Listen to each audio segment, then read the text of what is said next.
Hi everyone, welcome back to my channel. My name is Michaela, and in today's video, I am here to discuss the 8 most disappointing books that I read in August. I will have a part 2 to my August wrap up discussing the 8 best books that I read in the month of August.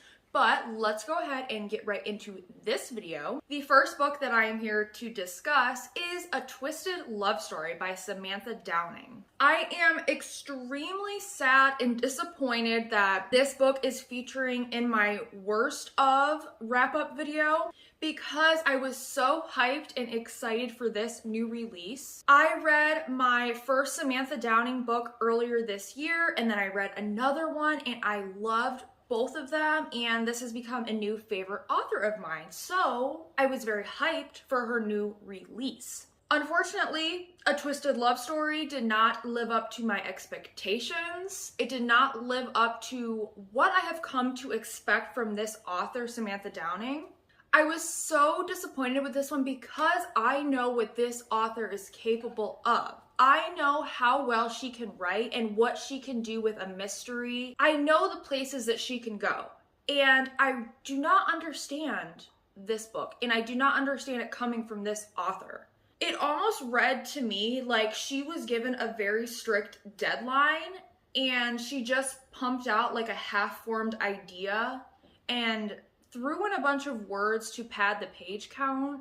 It's kind of about nothing. Like, there's some relationship drama going on, and other than that, it's just miscellaneous detail and petty drama. I will say this was a very quick, very easy read, which I always appreciate. And especially in a thriller, I love a thriller that I can absolutely fly through. There are a couple different storyline character timelines that we flip through in this book, and there were a few of them. If you have read this book, it was Bianca and Karen's portions that I found were the most interesting, had the most mystery, the most intrigue.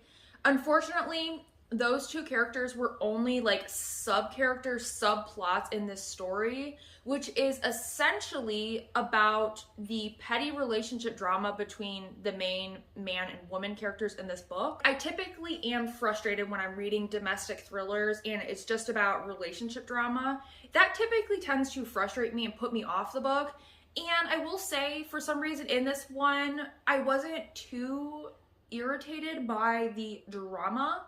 But I was mostly indifferent to everything, which is, like I said, not what I've come to expect from this author. I just felt overall like this book was very bland, very skippable, and really not worth talking about any more than that. Oh, and I rated it only 2 stars. The next most disappointing book I read was The Center. This is another one I had very high hopes for, and this one I had high hopes for it because this cover, like, that is a beautiful cover design. This one also has a very interesting synopsis. After the main character of this book begins a relationship with a man, she learns about this very exclusive invite-only program that basically guarantees you fluency in the language of your choice. She is very skeptical but intrigued, and so she does go to the center, joins this program, and you know, there's secrets, darkness, and we uncover that throughout the course of the novel. There were aspects about this book that I enjoyed. There were parts that really resonated and I felt like were very sharp and well written. And then there were some portions of this book that just absolutely baffled me. My biggest issue with this book was the ending of it. This is one of those books where there's basically no resolution at all. The book just stops. Like, it doesn't even end, it just stops. Like, it drops off in the middle of a scene. We still have so many questions left, and it just stops. And I do not appreciate that sort of ending. I don't mind an open ending, okay? But there was just no resolution whatsoever. It felt like a huge chunk of the book was just left out. I also was pretty bored with this, despite the synopsis sounding interesting. Like, she's going to this very mysterious, sort of creepy center that is, you know there's something going on there, right? Like, nobody just gets instant fluency in a language. So how is this happening? So you know there's something weird going on, there's something dark. And honestly, the whole time that she's at the center, you would think would be very interesting, tense, right? Like mysterious, but it was honestly so boring. I feel like the author really failed to build in like a lot of tension in the book. Maybe that's not what she was going for. Maybe she wasn't going for a mystery. Maybe this was supposed to be more of a literary work. But then again, I feel like then that's false marketing, because look at this cover. There's literally like a skull. And from the synopsis, it just sounds like it's supposed to be more mysterious than it actually was. It just was very boring to me. Like I said, there's a lot of portions that really baffled me why they were included.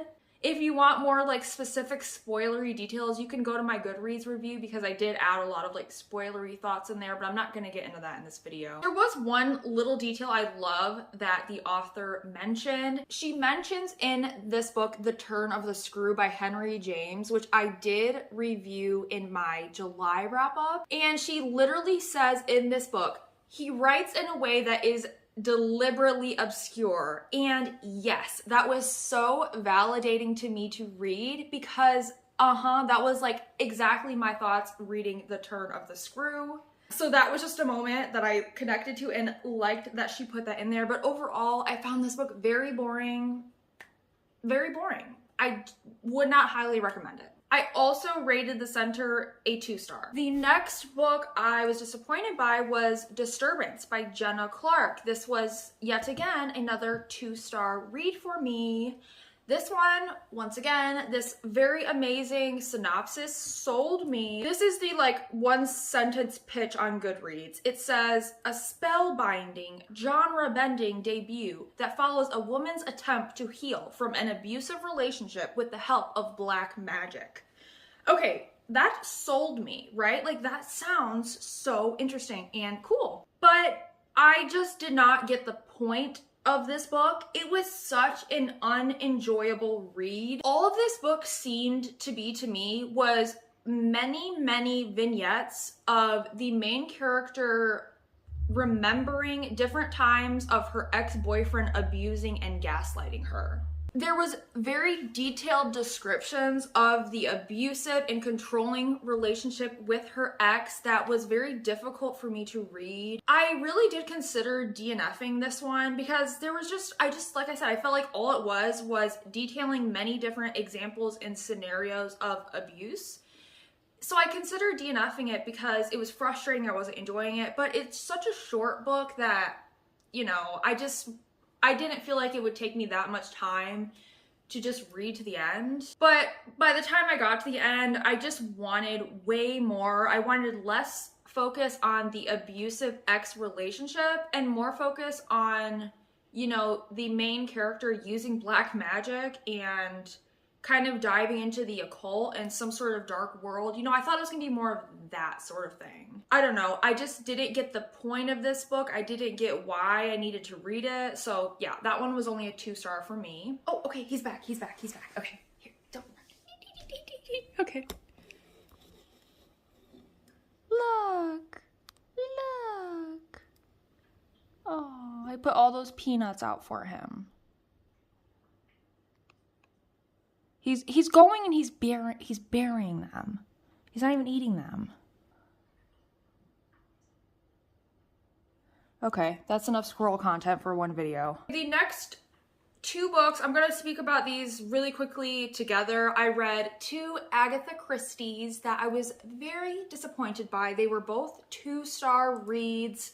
The first one is The Pale Horse. I had really high hopes for this one. It's kind of like a witchy sort of book. It takes a lot of inspiration from Shakespeare's Macbeth. There's a couple of witch-like characters in this book, but despite my high hopes, I did find this book to be very boring. Reading this book to me kind of felt like I was reading it for a school assignment. I just found this one to be very dull, very lackluster. And the thing that I have found with Agatha Christie's books is there are so many characters in her mysteries that it is for me very hard to keep them straight without me making the effort to make a character map or take notes. It's hard for me to keep all of her characters straight. Also, by the time we do find out like what's going on with this mystery, like the whodunit aspect of this book, I was not 100% sure that I actually understood the motivation behind why the murder took place. It didn't fully make sense to me, and I have to say, you guys, I rewound and re-listened to this book, not like in its entirety, but from the middle to the end portion. I rewound and listened to it over several times because I found that I wasn't really comprehending everything I was reading. I was struggling connecting to this one. And despite how many times I re-listened to like the middle to the end portion, I still don't think I really understood why it happened. So I don't know, this one was only a 2-star for me. The other one that I didn't love was The Big Four.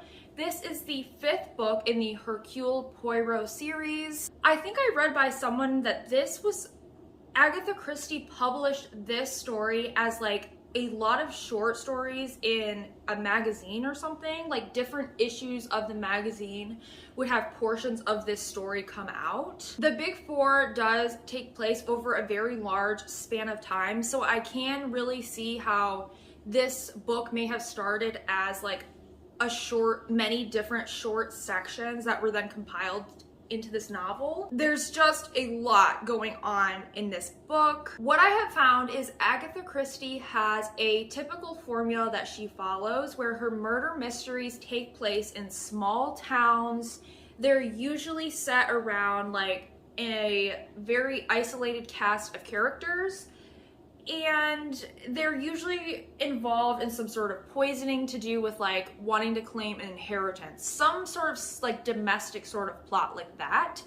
But what was different about The Big Four is it was a very grand, large, sort of like James Bond type villain-ish plot where there are these 4 supervillains who basically want to take over the world, and Poirot and Hastings are trying to, you know, figure out the mystery and defeat the Big Four. And I did like this one at first. I found that plot to be, the fact that it was bigger than the typical formula that Agatha Christie follows, I did think it was kind of refreshing. But quickly this plot goes off the rails. It gets really surreal and silly. There's just a lot going on in this book. Oh my god. I don't want to get into the racism in this book, but there is a term that is used to refer to an Asian character continuously over and over and over again, and it really had me cringing, okay? It was very uncomfortable to read, so that one was also only a 2-star book for me. The next one is a book that I just talked about in my unhaul video, and that book is Never Saw Me Coming by 𝚲𝚃 𝚲𝚃. I really did not hate this book. This was a 3-star read for me. This one is our typical unhinged female unreliable narrator sort of story where it's like a revenge storyline. I did not have a lot of feelings one way or the other reading and then finishing this book. Like, it was a very quick, interesting read, but nothing that will leave too strong of an impression on me. My biggest issue and disappointment with this book was the writing itself. I found to be overly juvenile and quite cheesy. I also found the main character to be generally unlikable, but not in a way that felt intentional. You know, when an author is writing a character that is meant to be unlikable, right? I felt like this author wanted us to like the main character, but she was not likable. She was very shallow, very judgmental. I also have to say I hated the trope used for the plot twist of this book. It's the type of plot twist that to me is so cheesy and hard to believe, and there's 2 plot twists, okay? There's 2 plot twists that are used at the end of this book, and I hate both of them. And they're both equally cheesy sort of tropes that we see in fiction and thrillers. If you're very curious what I'm talking about, like what is this trope that I hate, okay?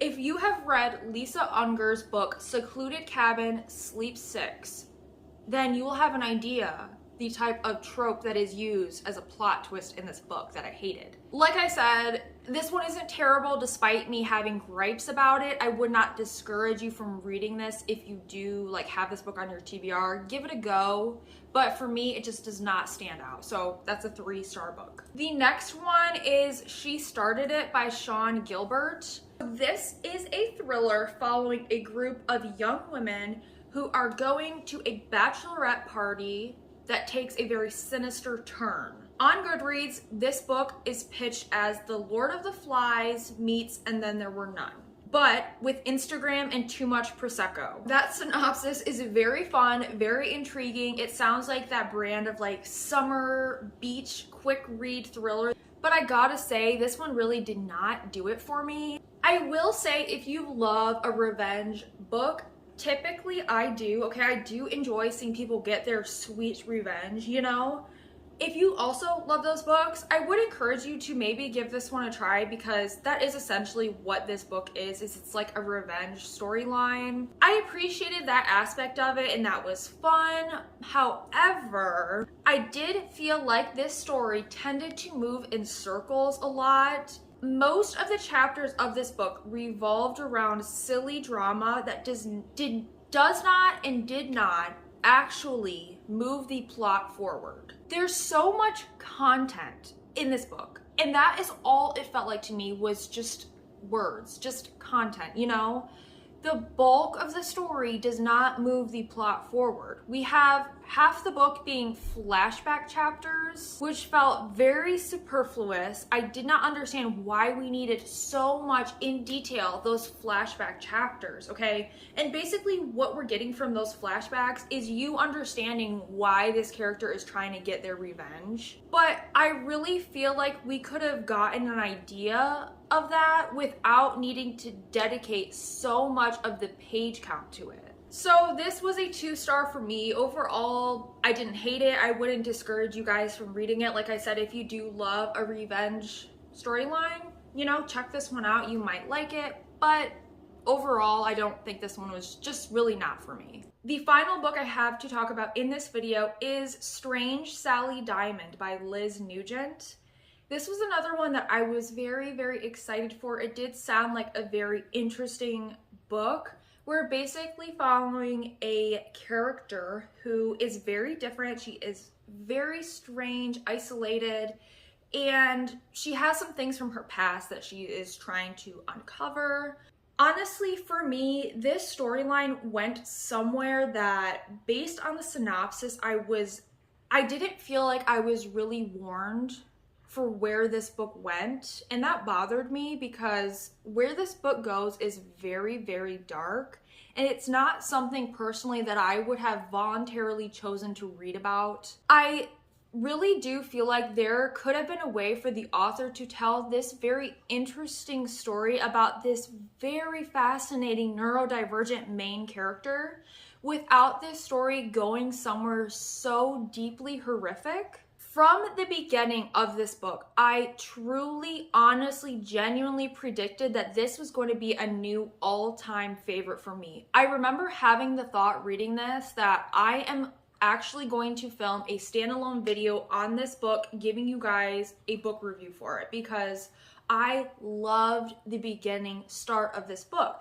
where we are only following Sally's point of view. We're following the book through her eyes and seeing how she views the world. And like I said, she is a neurodivergent character. She has things from her past that have made her view the world the way she does. And her point of view was so fascinating, interesting, different. I really sympathized and liked her point of view. I do want to say that beginning portion, when I was loving this book, loving Sally's point of view, her narration, it gave me strong vibes of We Have Always Lived in the Castle by Shirley Jackson. Sally reminded me a lot of the main character of this book, Mary Cat. They were very, very similar characters, and I loved getting that comparison and like Shirley Jackson vibes from this book. However, at about a third of the way into this, the book takes a very sharp turn and we get flashbacks, okay, from a different character's point of view that honestly I don't think we needed. I mean, obviously it's up to the author to tell whatever kind of story they choose, and this was the sort of story she wanted to tell, and all that's fair, you know? However, for me, I would have loved to have focused only on the present day perspective following Sally's point of view. I would have loved to have left out those flashback chapters altogether and that other character's POV, where we go into very, very graphic detail, something that to me read as this. That's the type of vibes that I don't need in my life. Like I said earlier, it's not something I would have voluntarily chosen to read because it just goes into very graphic detail, and this is the type of thing that's damaging to my mental health personally. So again, from the Goodreads synopsis, I would not have expected it to go where it did. The last thing I'll say with this book is I do acknowledge that this is a 2-star book for me because it's just the type of book that is not for me personally, and I can see other people liking this book and rating it highly. But I do feel like the ending was a very, very strange choice. I don't understand what this author was trying to say. I don't understand. I don't like what she did with the ending. And specifically what she did with the ending of the character who narrates the flashback portions. There's a resolution with that character that was very disturbing and made me question what this author was trying to say by writing this book. That's all I'm gonna say. I'm just gonna leave it there. Those are the 1, 2, 3, 4, 5, 6, 7, 8. Those are the 8 worst and most disappointing books that I read in August. I will have another video coming out discussing my very favorite books that I read in August. But other than that, thank you guys so much for watching, and I will see you in my next video.